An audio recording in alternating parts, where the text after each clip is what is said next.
and welcome to Parker Cemetery. This is episode 1 of Cemeteries of Bay County. There's a wealth of history here at Parker Cemetery. There's people with stories to tell, their adventures, their family life, happy days and great sadness as well. They all merge together to form this community. Parker is so named because of Peter Ferdinand Parker, who came here all the way from Germany. He was born in 1817 and he came over here, I believe, at about age 10 and was adopted by a family here with the surname of Parker. What his original surname was, I do not know. But this is his gravestone. Born in Danzig, Germany in 1817 and died in 1892. He was a fisherman for many years. He married Anne Loftin, daughter of William Loftin, whose graves can also be found here. Other early settlers in this graveyard are members of the Mashburn family. They can be traced back to the Duke of Devonshire at Chatsworth House in Derbyshire, England. Images of many of the people who lived in Parker, the early settlers, can be found in Anne Pratt Haupt's book from the Images of America series on Parker.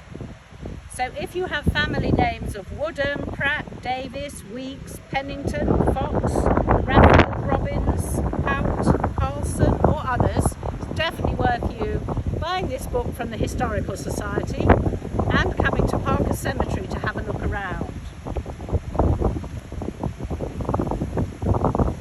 Other stories connected to Parker are those connected to the Martin family. So if we move over here, past a very ornate sculpture of a grieving angel, I'm not quite sure who she is connected to because there's no plaque on this one. I believe there would have been one in the front, but that's gone. So from Peter Ferdinand's grave, we go past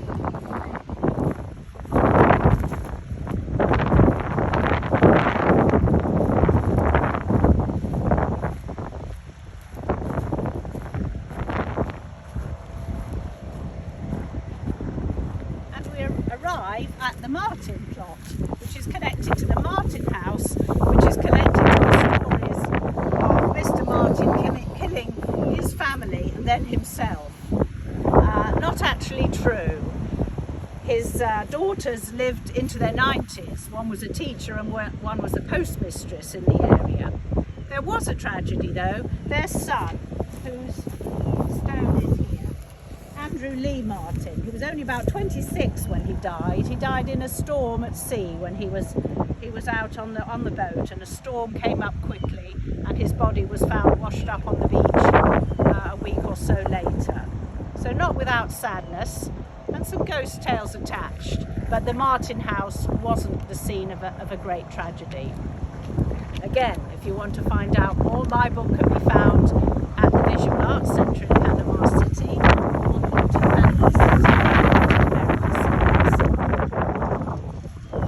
Still on stories, but I haven't been able to find a grave, is one of Marlene Womack's stories. Late Marlene Womack. She wrote The Bay Country of Northwest Florida, and there's a story in here called The Petrified Girl. So legend has it that in 1890 a beautiful girl named Bertha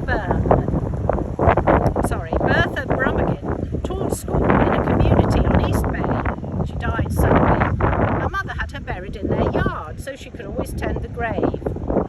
Years later, before Mrs. Brummagem passed away herself, she asked to be buried in Parker Cemetery. She also requested that Bertha be disinterred and moved so the two could remain side by side.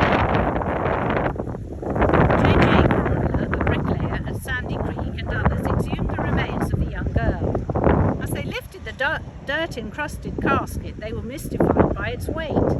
Curiosity got the best of them, and they pried off the casket lid. Inside, they discovered the petrified body, which looked as pretty and natural as if the girl was asleep. They buried Bertha beside her mother in Parker Cemetery, where they repose today.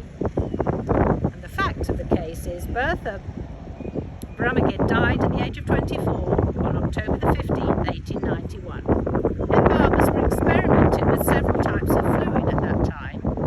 Some solutions petrified the remains and almost turned them to stone. Also, an odd type of soil condition may have helped preserve the body. So, as I was saying earlier, all sorts of stories.